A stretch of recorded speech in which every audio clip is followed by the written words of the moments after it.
So we learn about the chronic beryllium disease, other type of pneumoconiosis, organic dust diseases, toxic gas and the fumes. So what is chronic beryllium disease? It is one of the type of pneumoconiosis, but beryllium is a metal that is used in the manufacturing of the dozen of the items, which include the cars, computers, gold glove, electrical equipment, X-ray equipment, atomic reactor, the aerospace industry, and the armature and the heat resistant ceramic. So it mainly used in a many manufacturing company.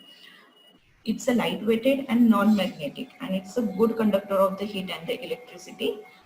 Because of that, beryllium is used widely. Even in India also there are many different factories which manufacture the beryllium to use the computer parts or even the car parts, and the aerospace, it's widely used. So the beryllium lung disease occurs when the beryllium dust or the fumes are inhaled. It mainly affects the lung and the skin also.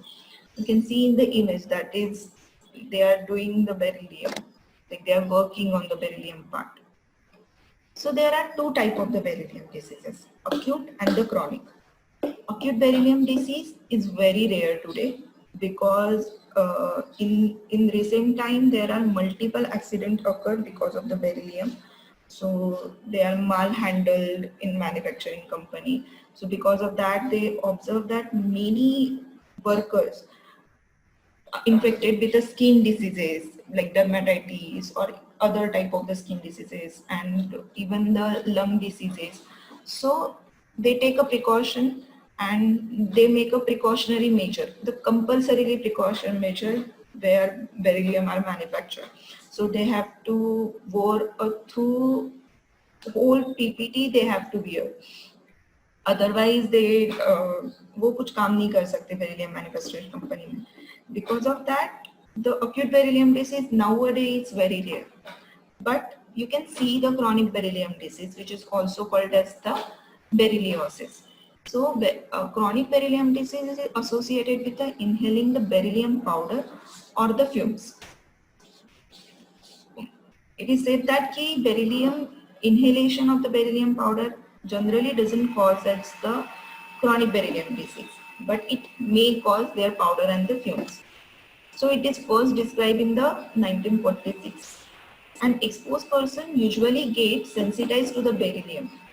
So when uh, when we talk about the chronic beryllium disease, person doesn't generally land up into the chronic beryllium disease. Like yesterday we saw about the silicosis. So if the person working in the company of the silica, so they may suffer after the 10 to 20 years with the silica fumes or the powders and causes the silicosis. But whereas in chronic beryllium disease, generally first person gets sensitized to the beryllium powder or the beryllium fumes. So what is meant by sensitized? So sensitized is nothing but it is similar, we can call it as the allergy.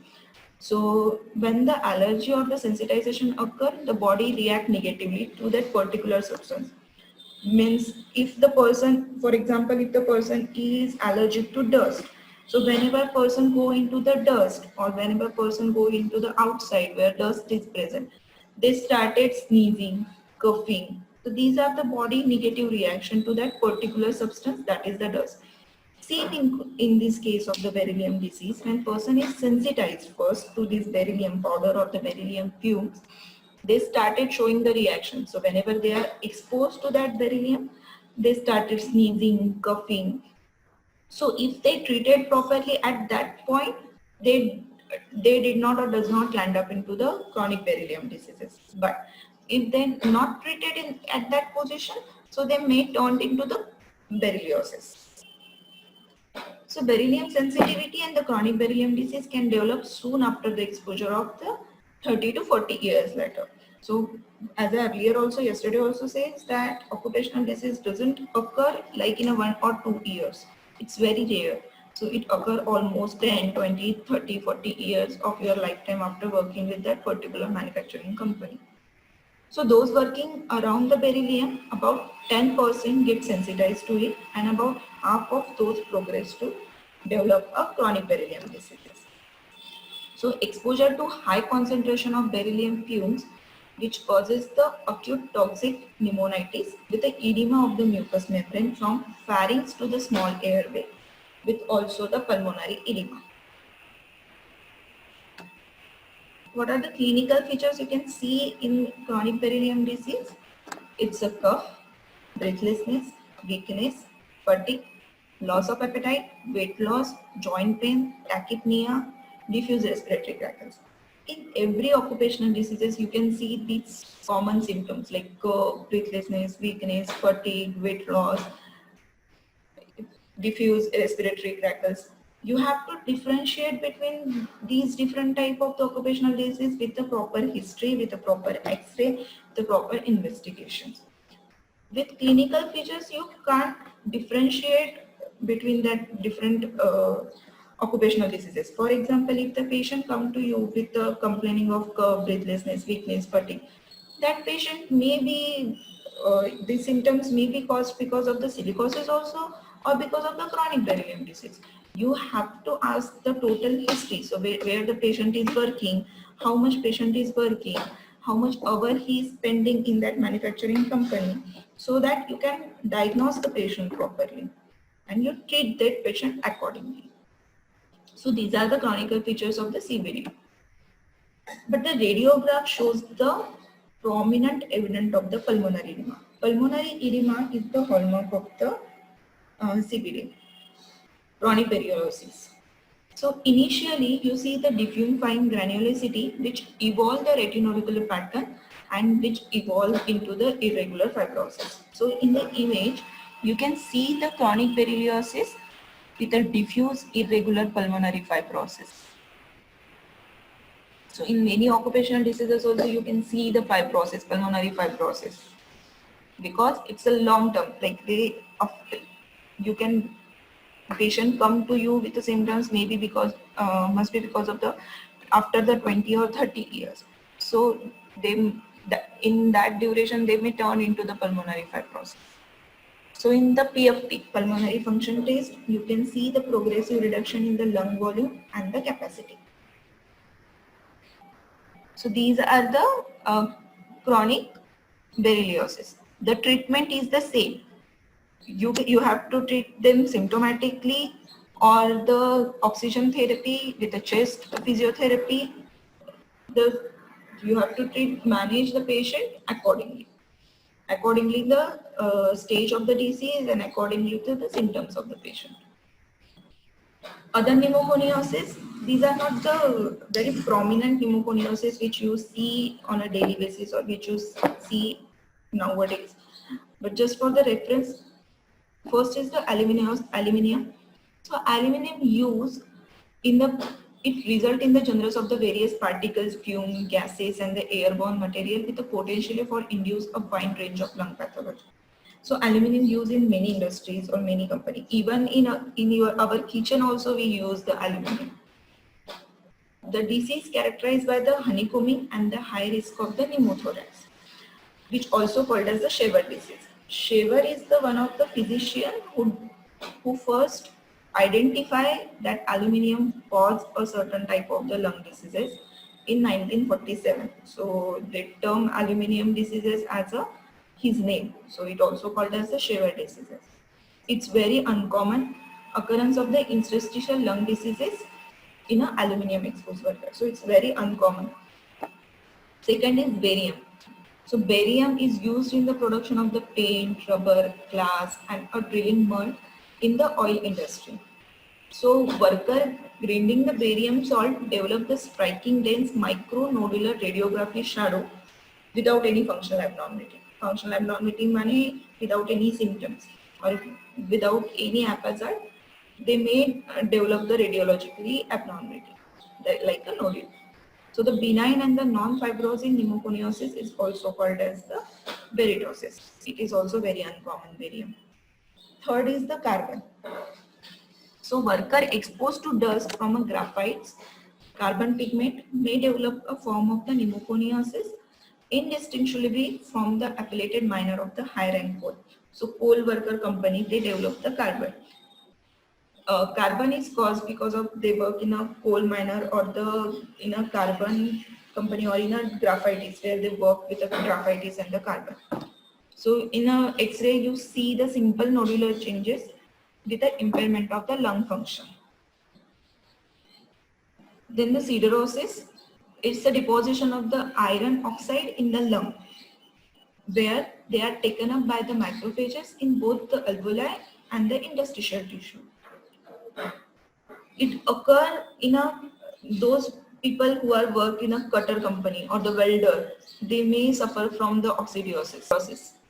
So siderosis also occur in a silver polisher who use the iron oxide. So mainly the iron oxide are the component which causes the siderosis. There is no fibrosis occurred, and chest radiography as shows is the ratio of the dense nodule. So same in the siderosis or in the carbon or in the barium or in the aluminium, they all shows the nodule ligament or the nodular patch in the X-rays. So you have to diagnose the patient with a history and the clinic. Ma'am. Okay. So these are the inorganic dust diseases we have seen. Pneumoconiasis is come under the inorganic dust diseases. Okay. So now we are going to see about the what is the organic dust diseases. So first organic dust diseases is the bacinosis. It's very common. Bacinosis is a term applied to the complex of the symptoms associated with the manufacturing of the cotton, flax, jute dust or the hemp. So many farmers who worked in a cotton or the jute or the dust, they may suffer from the bacinosis. So it caused because of the inhalation of that fibers, that cotton fibers or the jute fibers or the dust fibers. So up to 1/3 of the people exposed to cotton dust for the first time develop an acute airway reaction with often substantial fall in FEV. So what is FEV? Like recurrently FEV-RI, even in investigations we do the FEV test or FEV1 ratios to the FEV-C ratio. So FEV1 is a forced expiratory volume. It is the amount of the air you can force from your lung in a 1 second. So in a 1 second, how much amount of air you can force, that is the FEV1. So we see in many lung function tests, we see the FEV1 volume for the lung function. So how much the lung functions are impaired, for that we see the FEV1. Okay.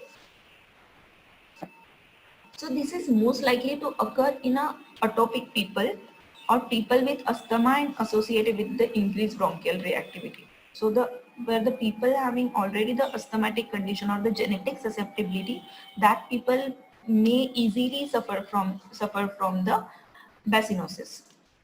So the sensation of the operation in the chest or difficulty in breathing on the first day of the worker week, a slight rise in temperature with a cough and the symptoms. Cough and the wheeze, these are the symptoms. The symptoms usually occur after about 2 to 4 hours of the exposure, and it may clear after the some time. Like in a dust, if you go in a dust, that dust particle causes the sneezing and the cough. But after you left from that place, you left from that dust place, the symptoms may be disappear, but they again reappear. So same in that case. So if the cotton fiber goes into your nose, that causes the sneeze and the wheezing after the 2 to 4 hours of the exposure. But it may disappear after the some time, but it may reappear when you exposed to that some particle. So for epidemiological purpose, the symptoms has been used in the following classification of the disease. You can see the Roche and the Schilling is one of the scientists who categorize these into that symptoms. So they categorize into the grades. So what is the grade 0? So grade 0 means there is no bacinosis. That means there is no symptoms, no any cough, no any wheezing, no any breathlessness. So there is grade 0. They say grade 0.5 is you feel the occasionally chest tightness on the first day of the working week. Grade 1 is the chest tightness on the first day of the every working week. Grade 2 is the chest tightness on the first and the following day of the every working week. Grade 3 is the grade 2 symptoms, that means chest tightness on the first and the following day of every working week, accompanied by the evidence of the permanent incapacity from a diminished exercise tolerance or reduce the ventilator capacity. Means with a chest tightness you started with a breathlessness and even exertional dyspnea causes the grade 3. Why this is important grade? Obviously, it is important to diagnose the patient, but also for the treatment that grade is important. Okay. So what is the pathogenesis of variosis? So the prevalence of the bacinosis varies from mills to mill, although the condition occur in many different countries. The common factor seems to be the raw fibers always being contaminated by the fungi and the gram-negative bacteria. So generally the people who lived in a atopic country, so like where the moist weather, so in moist weather these gram negative bacteria are in an active format, so they causes the bacinosis, increase the risk of bacinosis. So that inhalation of the cotton dust has been shown to lead to the neutrophil response in the airway, probably due to the lipid fraction of the bacterial cell wall, and it may be released the leukotrienes and the platelets activating factors. By this cell play a part causing the disease. So they activate the leukotrienes and even the platelets activating factor, and it causes in your lung and causes the signs and symptoms of dyspnea, cough, chest tightness. In a lung function test, they are see the FEV1 volume is decreased. So decline in FEV volume. So they say the acute changes and the chronic changes. So in a mild effect, there is constantly decline of that volume 5 to 10%. Okay. In a moderate effect, they show the consistent decline of 10 to 20%. In a severe effect, they say in a decline of 20% or the more. And in a chronic changes, there is no effect. So when we say the no effect of chronic changes, so FEV1 volume at least 80%, mild to moderate where FEV1 volume is 60 to 79%, and in a severe cases it is less than 60%. So treatment part, prevention. The most important treatment is to removal of the individual from the offending work environment. So if prevention is better than cure, as I say, that if you remove the individual from that work environment, the person may not suffer from this disorder or this disease. But if the condition has developed, you have to give the symptomatic relief. Sometimes allopathic physicians give the bronchodilator and the steroid. So these are, first is the bacinosis. Okay. Second is the grain rust, which induce the industrial bronchitis. So grain dust mainly cause the bronchitis. So exposure to grain dust can result in the development of the chronic bronchitis between 4 to 11% of the grain worker. So you heard or you may see the patient like farmers who mainly suffer from the bronchitis or the asthmatic condition. It's mainly because of the grain dust or the pollen grains. They usually exposed to that particles without any precaution or without any precautionary measures. So most of the farmers are suffer from the chronic bronchitis or the asthmatic condition. So they show the reduction in the FEV volume 10% or the greater over a work shift. The reduction in the flow rate is directly related to the amount of the dust in the air. So how much you go into that dust particles or how much you work in that grain dust is equal to how much you suffer. So grain dust extract, possibly it's an endotoxin contaminant, can activate the complement, and this may be the mechanism by which grain dust induces the inflammation of the bronchi. So when that grain dust particles goes into your nose and it goes into your throat and then goes into your lungs, it affected the bronchial particles, which causes the inflammation of the bronchi and which leads to the symptoms. So the grain dust also tends to produce the skin abnormality in the affected individual. It also possibly that it not only affect on the lung, but it also affect on the skin, because skin is constantly in a position of the to hold the grains or to do the work. So the presentation of the obstructive airway disease in grain dust is to expose the worker is identical to the characteristic finding in the cigarette smoker. So that is like if you see the cigarette smoker patient, the symptoms are the same. The persistent cough, mucus hypersecretion, wheeze, dyspnea on exertion, and there is reduce of FEV volume and even the FEV1 and the FPC ratio. So FEV-seen ratio represent the proportion of the person vital capacity, that is the lung capacity. So how much they able to amount of the air they can force from your lung in 1 second. So they show the ratio. So most of the inner lung diseases, these ratios are decreased. If we see the FEV volume is decreased and FEV1 and the FPC ratio is decreased in the pulmonary function test, you can diagnose the patient as a pulmonary impairment. So these functions as this in a severe condition where there is the impairment of the lung function. Okay. So the treatment is the same. You have to symptomatically treat the patient or the removal of that particular occupation. Then the hypersensitivity pneumonitis. It is also called as the allergic alveolitis. So it's a pulmonary disease that occur due to inhalation exposure to the variety of the antigens, which leading to the inflammatory response of the alveoli and the small airway.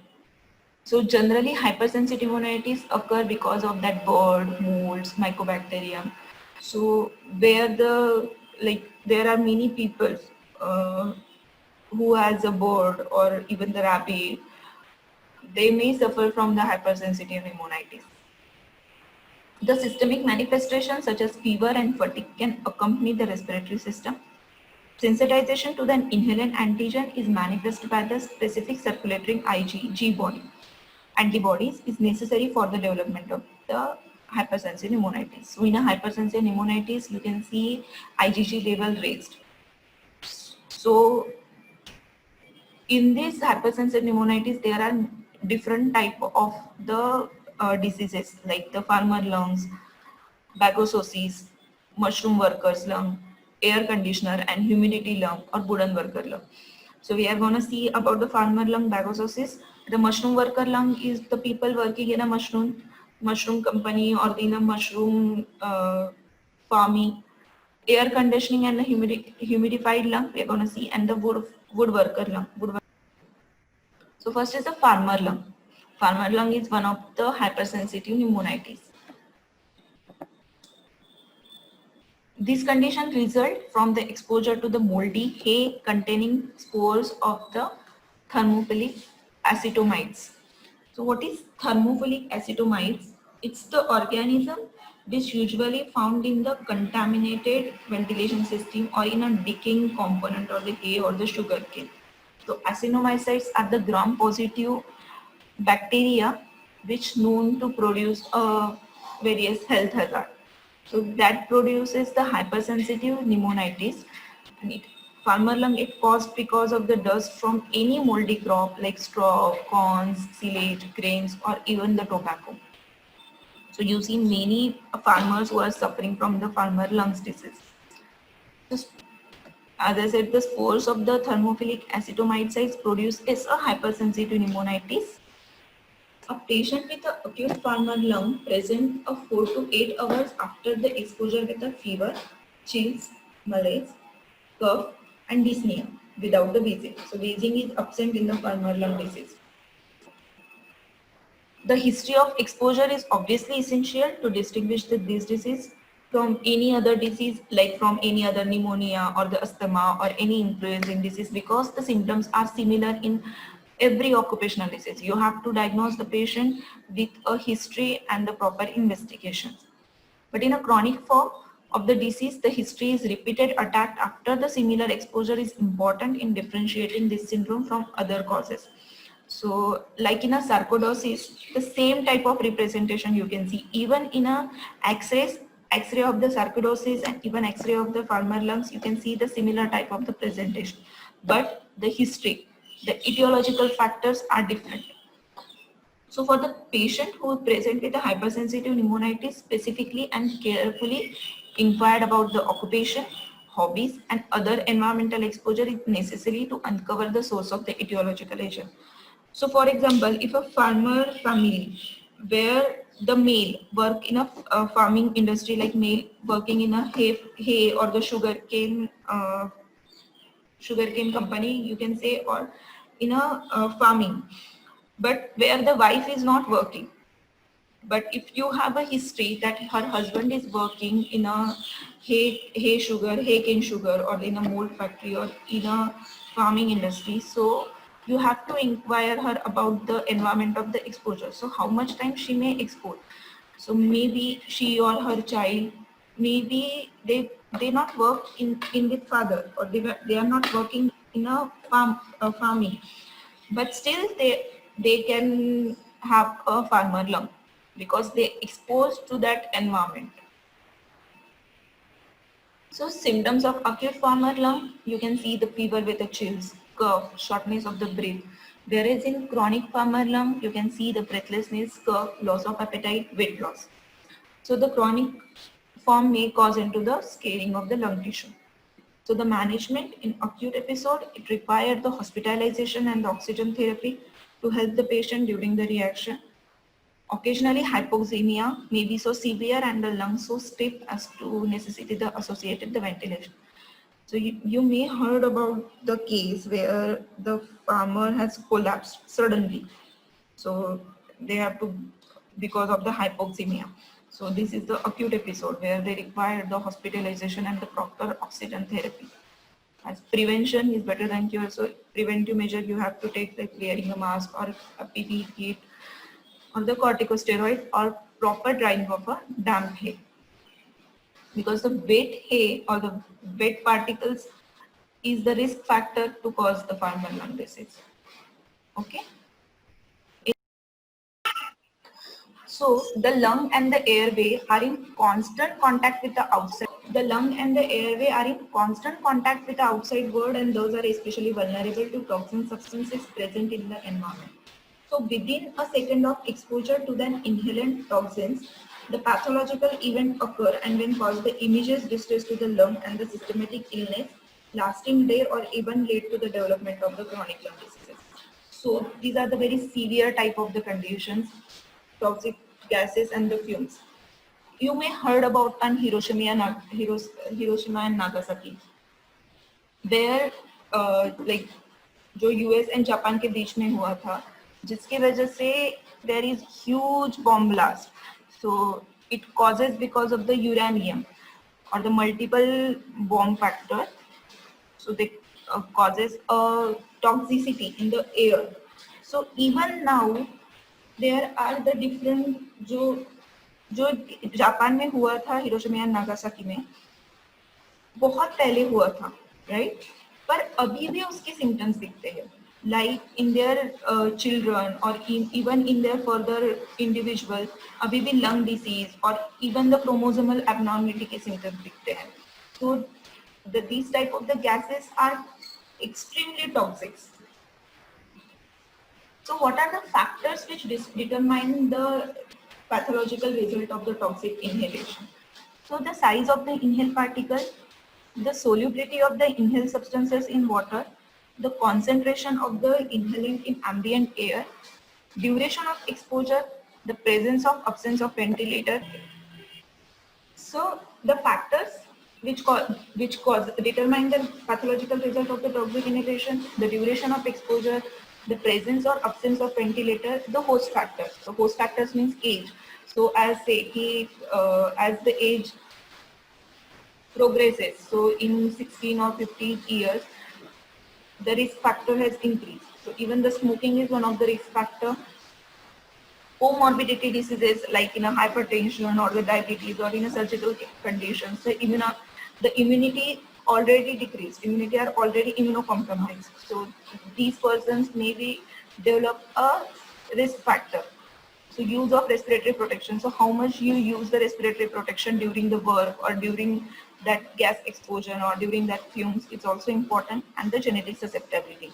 So physical proportion, mainly the particle size and the water solubility are the fundamental important in determining the site and the severity of the pulmonary injury. So these are the two type of the gases, simple and the toxic. So it may occur as a result of the exclusion of the oxygen from the air by the physiologically relative of the inert gas, or by the interference with the oxygen transport within a body by inhalation of the metabolic poison. So there are the simple type of the gases and the toxic type of the gases. The simple type of the gases are the carbon dioxide, nitrogen and the methane. Toxins, that is carbon monoxide, phosphine, cyanide and the hydrogen sulfide. So first we are going to see about the simple asphyxiant. So what is the simple asphyxiant?